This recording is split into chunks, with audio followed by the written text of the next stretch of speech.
Hello, Radhe Radhe, Jai Shri Sham, whatever you connected feel. A warm welcome of you in Perfect Study of Commerce, Accountancy Class 12, Board Exam 2024, Most Important 20 MCQ की class लेकर आ रहे हैं practice set first. These questions are very helpful for your board exam.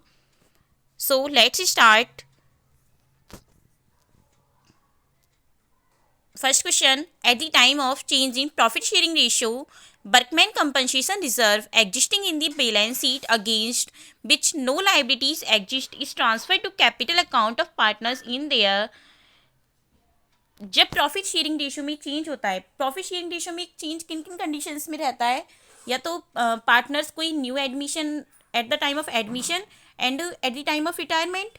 Okay, तो उस condition में अगर workman compensation liability side में exist रहता है बैलेंस शीट में, तो वो उसको कैपिटल अकाउंट में किस रेशियो में ट्रांसफर किया जाता है, ओल्ड प्रॉफिट शेयरिंग रेशियो में, न्यू प्रॉफिट शेयरिंग रेशियो में, या फिर सेक्रीफाइसिंग रेशियो में, या गेनिंग रेशियो में. तो कौन सी रेशियो में ट्रांसफर होता है workman compensation reserve?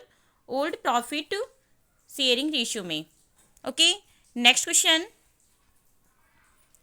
Question number second. What percent of interest is allowed by the company on the amount of calls in advance? Company calls in advance पे कितना इंटरेस्ट अलाउ करती है? तो कितना इंटरेस्ट अलाउ करती है? 12% पर एनुअल, 6% पर एनुअल, 8% पर एनुअल, या फिर 15% पर एनुअल. तो इसमें हो जाएगा ऑप्शन नंबर फर्स्ट करेक्ट हो जाएगा, 12% पर एनुअल. नेक्स्ट क्वेश्चन देखेंगे, question number third. X and Y are partners sharing profit in the ratio of 10:2. Z is admitted and the new profit sharing ratio is now 10:6:4. यहाँ पे X और Y partners थे, उनका sharing ratio था 10:2. उसके बाद Z का admission हुआ है फर्म में, तो उसके बाद रेशियो हो जाता है 10, 6 और 4 का.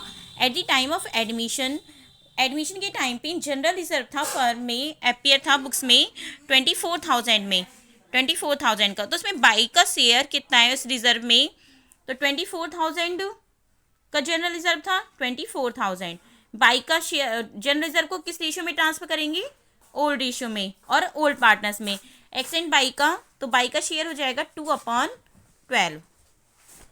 ये आ जाएगा 12 2 जा 24, तो ये आ जाएगा 4,000. 2 2 जा 4, 4,000 का शेयर आएगा बाई का जनरल रिजर्व में. ओके, क्वेश्चन नंबर 4 देखेंगे. Shares confer voting rights on its holders. कौन से शेयर होल्डर्स हैं जो कौन से शेयर्स हैं जो अपनी अपने होल्डर्स को वोटिंग राइट प्रोवाइड करते हैं? Equity, redeemable preference, participatory preference, या फिर नन ऑफ दीज. तो कौन से हैं? Equity share holders. Equity share अपने होल्डर्स को voting right, equity share holders को फर्म में वोट देने का राइट होता है. नेक्स्ट क्वेश्चन, मैच दी कॉलम्स. इसमें क्या है कि कॉलम फर्स्ट में क्या गिवन है? शेयर कैपिटल गिवन है. सेकेंड कॉलम में ऑर्डर इन बैलेंस शीट, कि बैलेंस शीट में ये किस इनका कौन सा ऑर्डर रहता है, फर्स्ट, सेकेंड या थर्ड? तो सबसे पहले में पता है बैलेंस शीट में सबसे पहले क्या होता है? ऑथराइज्ड कैपिटल या रजिस्टर्ड शेयर कैपिटल, एक ही बात है ये. तो ऑथराइज्ड कैपिटल फर्स्ट पे आती है, तो यहाँ पे बी का क्या हो जाएगा? फर्स्ट. अब देखो बी फर्स्ट कहाँ है? बी फर्स्ट पे कौन कौन से ऑप्शन में आ रहा है? ऑप्शन नंबर ए में बी फर्स्ट पे है और बी में ये फर्स्ट पे है. तो अभी और देखना है. नेक्स्ट है सेकंड पे क्या आता है? Issued share capital. Issued share capital का कौन सा ऑर्डर रहता है? Second order. तो सेकंड, थर्ड में सेकंड कहाँ आ रहा है? थर्ड में सेकंड आ रहा है ऑप्शन नंबर ए में. और सब्सक्राइब शेयर कैपिटल का कौन सा ऑर्डर रहता है? Third order. तो थर्ड ऑर्डर कहाँ पे आ रहा है इसमें? ऑप्शन नंबर ए में. तो कौन सा ऑप्शन करेक्ट हो जाएगा? ऑप्शन नंबर ए. ए करेक्ट हो जाएगा. ए में क्या है? सब्सक्राइब शेयर कैपिटल का थर्ड ऑर्डर रहता है, ऑथराइज्ड कैपिटल का सेकंड, एंड नहीं ऑथराइज्ड कैपिटल का फर्स्ट और इश्यू शेयर कैपिटल का second order. Okay, next question will be, P, Q and R are partners sharing profit in the ratio of 3:2:1. They agree to admit Z into the firm. P, Q and R agree to give 1/3, 1/6 and 1/9 share of their profit. The share of profit of Z will be, इसमें देखो PQR old partners है, उनका ratio था 3:2:1 का, और वहाँ पे कौन एडमिट होता है न्यू पार्टनर? जेड।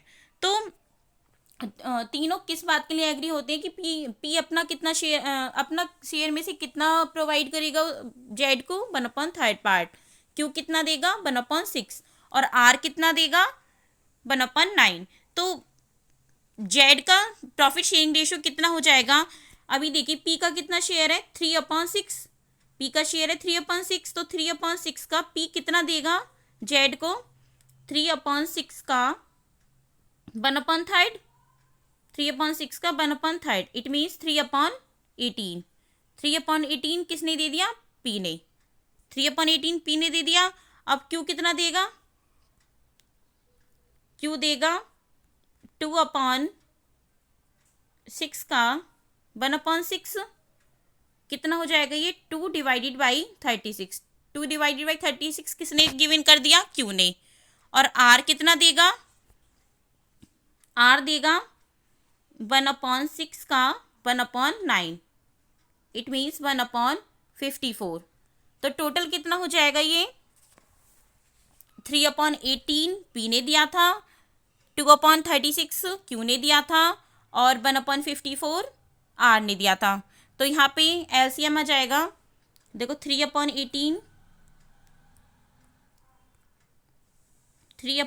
पी ने दिया था, प्लस 2/36 क्यू ने दिया था, प्लस 1/54 आर ने दिया था। तो यहाँ पे इनका एलसीएम आ जाएगा 18, 36 और 54 का एलसीएम आ जाएगा 108। 18 से ये 6 टाइम, 6 प्लस 36 से 18 से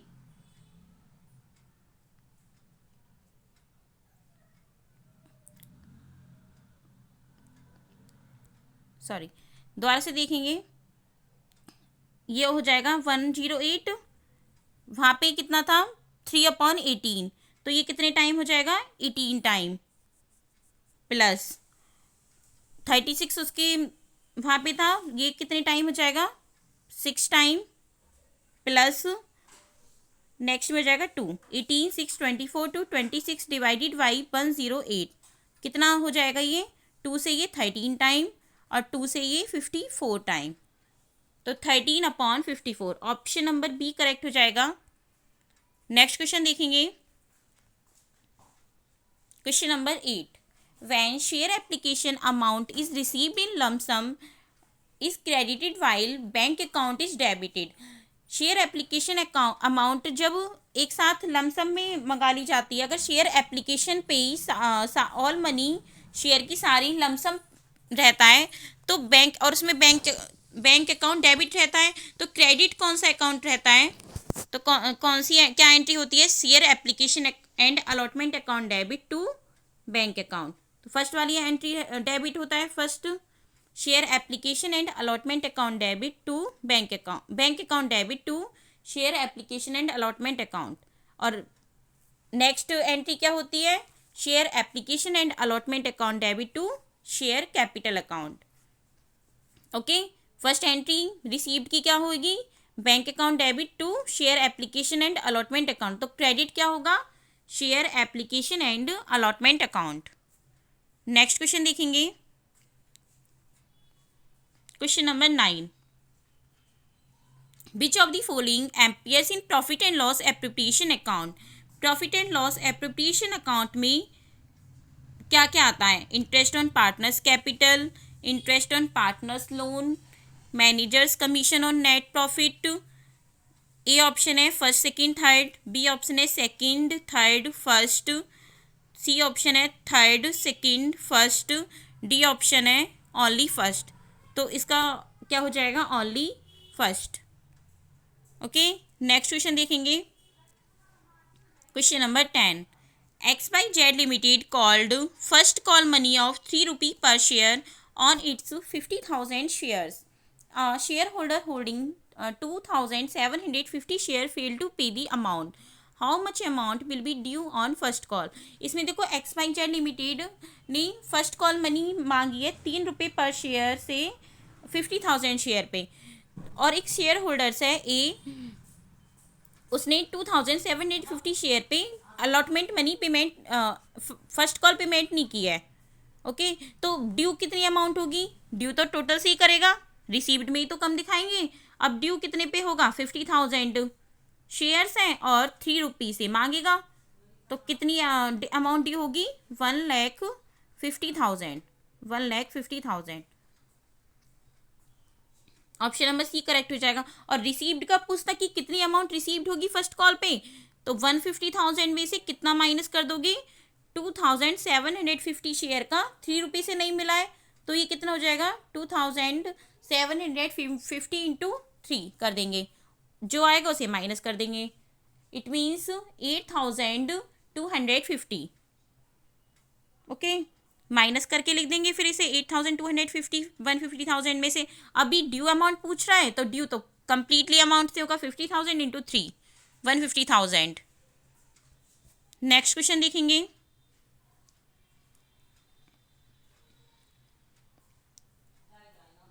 Sonu and Manu are partners sharing profit and losses in the ratio of 3:2.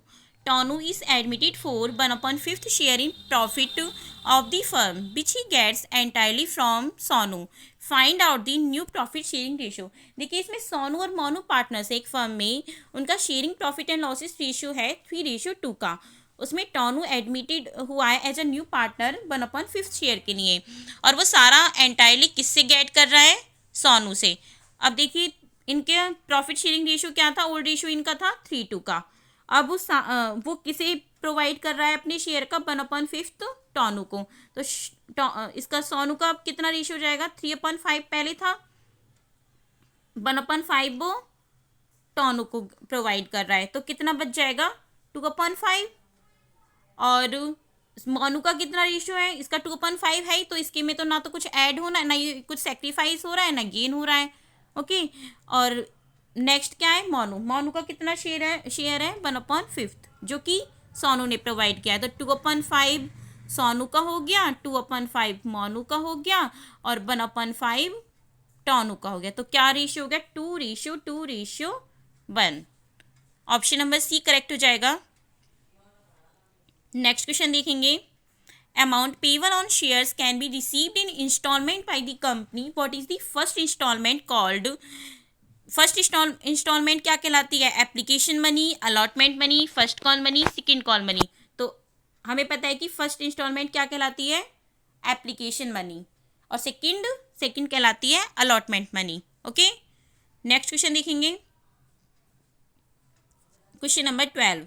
Issue and allotment of shares to a selected group of persons privately and not to public in general through public issue is known as issue और allotment of share to a selected group of person. जब हम issue करते हैं या फिर shares को allotted करते हैं, प्राइवेटली अलॉटेड करते हैं, not to public in general through public issue is known as, वो क्या कहलाता है, प्राइवेट प्लेसमेंट।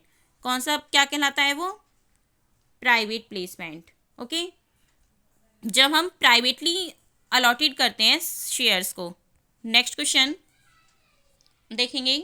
Question number 13। इसमें देखो एजर्शन एंड रीजन से क्वेश्चन है, बहुत इंपॉर्टेंट। ज़्यादातर 1-2 क्वेश्चन 2 क्वेश्चन तो रहते ही मोस्टली। फर्स्ट देखो एजर्शन गिवन है, conversion of debenture into preference share will decrease debt equity ratio. Debentures का कन्वर्जन किस में हुआ है, प्रेफरेंस शेयर्स में, तो क्या वो डिक्रीज होगा डेट इक्विटी रेशियो।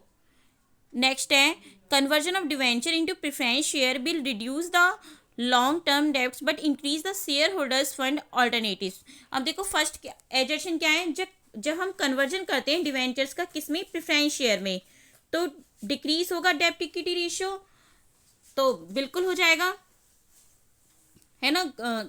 जैसे लॉन्ग टर्म डिवेंचर्स क्या होते हैं, लॉन्ग टर्म डेब्ट्स, डेब्ट इक्विटी रेशियो क्या होता है, डेब्ट अपॉन शेयर होल्डर्स फंड। जब डेब्ट कम हो जाएंगे तो इक्विटी शेयर होल्डर्स फंड बढ़ जाएगा, क्योंकि प्रेफरेंस शेयर इंक्रीज हो जा रहे हैं, तो शेयर होल्डर्स फंड इंक्रीज होगा, और डेब्ट इक्विटी रेशियो क्या होगा, डिक्रीज होगा। ओके, तो ये तो बिल्कुल ट्रू है। Next, because conversion of debentures into preference share will reduce the long term debts, क्योंकि कन्वर्जन जो है डिवेंचर्स का वो रिड्यूस कर रहा है लॉन्ग टर्म डेब्ट्स को, बिल्कुल कर रहा है, but increase the share holders fund alternatives, बिल्कुल सही बात है। तो इसका हो जाएगा, अब देखेंगे इसमें ए भी ठीक है, आर भी ठीक है। Assertion A and R true and reason R is the correct explanation of assertion A, ये करेक्ट हो जाएगा ऑप्शन नंबर ए। समझ में आई बात? डिवेंचर्स का जब कन्वर्जन करते हैं प्रेफरेंस शेयर में तो डिक्रीज होगा डेप्ट इक्विटी रेशियो, क्योंकि डेप्ट कम हो जाएंगे, शेयर होल्डर्स फंड इंक्रीज हो जाएगा।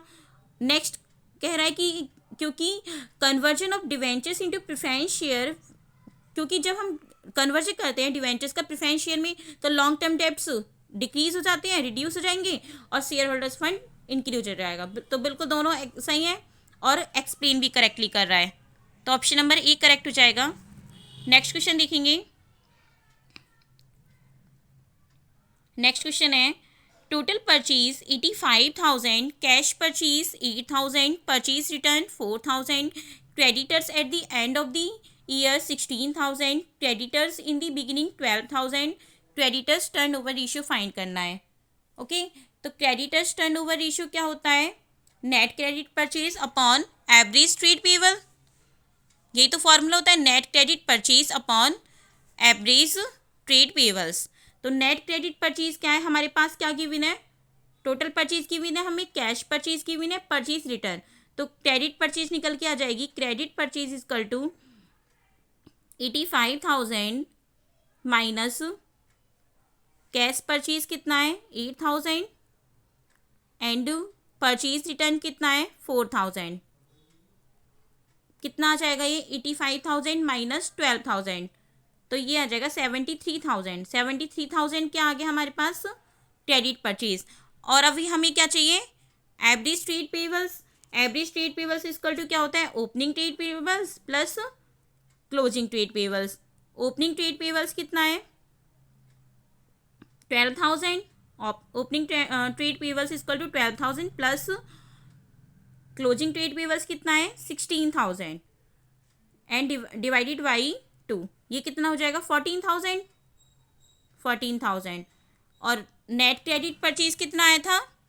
73,000। 73,000 डिवाइडेड बाई 4,000 कर देंगे। 73,000 डिवाइडेड बाई 14,000 कितना आ जाएगा? ये 5.21 का रेशियो आ जाएगा, 5.21 टाइम्स। ओके, नेक्स्ट क्वेश्चन देखेंगे। Out of the following which are limitations of ratio analysis, ratio analysis की कौन सी लिमिटेशंस हैं? तो फर्स्ट है ratio analysis may result in false result if variation in price level are not considered. बिल्कुल, ratio analysis में का result होता है कि वो फॉल्स रिजल्ट प्रोवाइड करता है और प्राइस लेवल्स को कंसीडर नहीं करता है। नेक्स्ट है ratio analysis ignores qualitative factors, ratio analysis qualitative factors को इग्नोर करता है। नेक्स्ट है ratio analysis ignores quantitative factors, बिल्कुल सही बात है, क्वांटिटेटिव फैक्टर्स को भी इग्नोर्स करता है। नेक्स्ट है ratio analysis is historical analysis, ratio analysis क्या है? हिस्टोरिकल एनालिसिस है।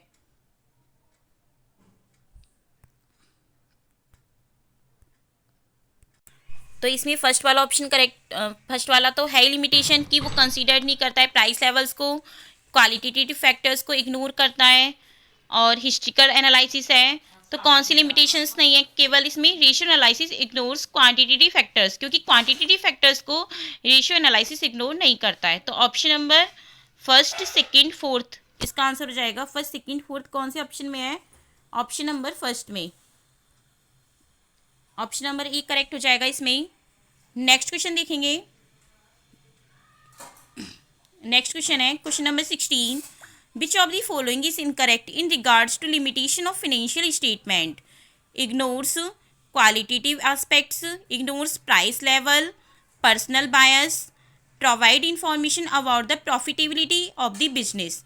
इसमें है कि फाइनेंशियल स्टेटमेंट की रिगार्डिंग कौन सी उसकी लिमिटेशंस नहीं है।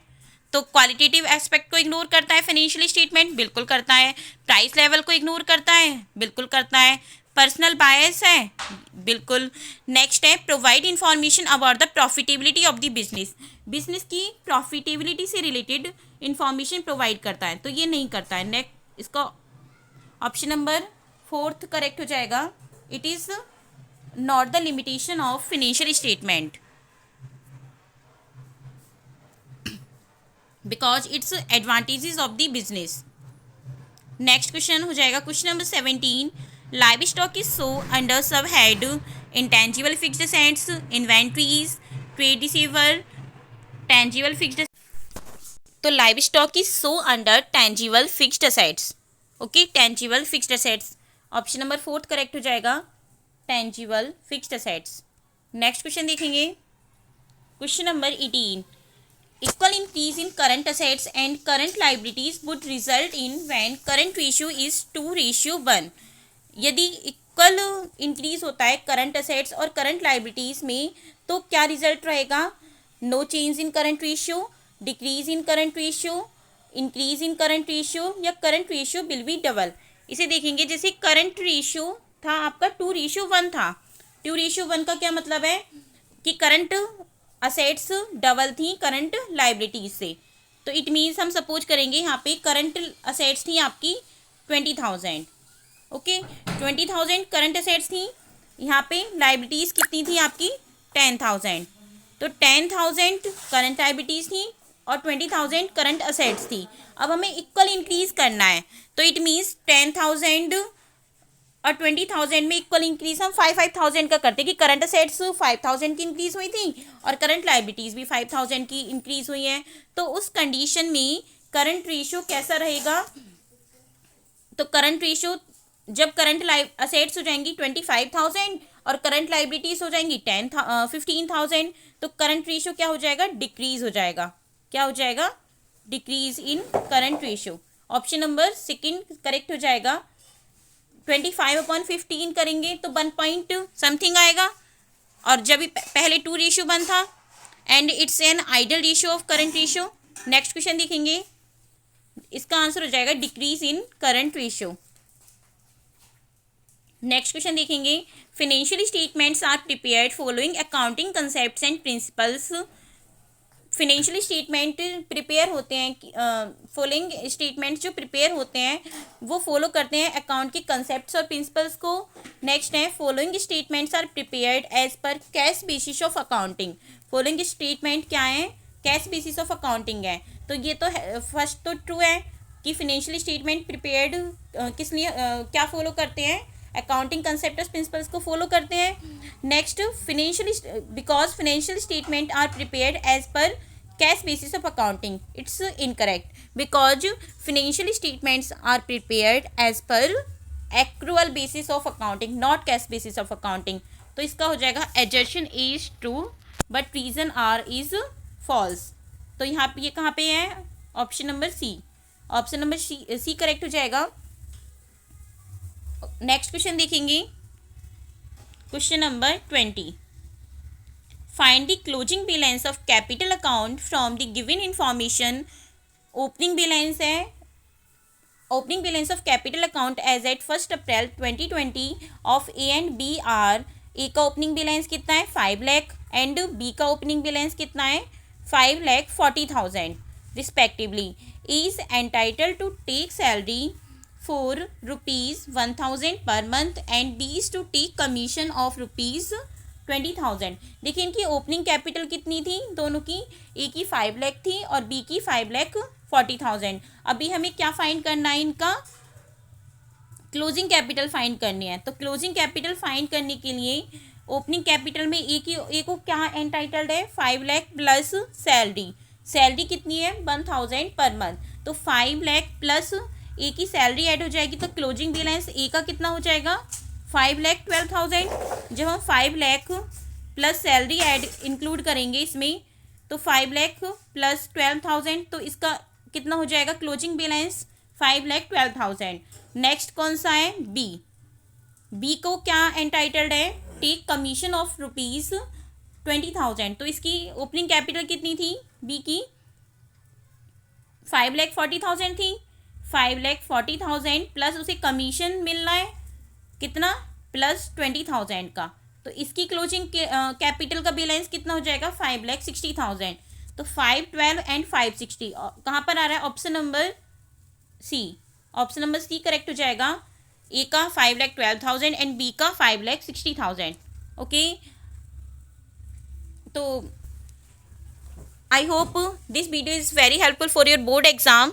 अपनी पढ़ाई अच्छे से करें, मन लगाकर करें। It's a very interesting subject.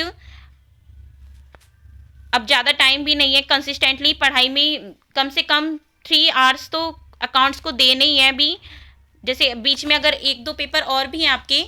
Okay, bye bye, take care. और वीडियो अच्छी लगी हो तो चैनल को लाइक शेयर सब्सक्राइब करें। Okay, thank you, bye bye.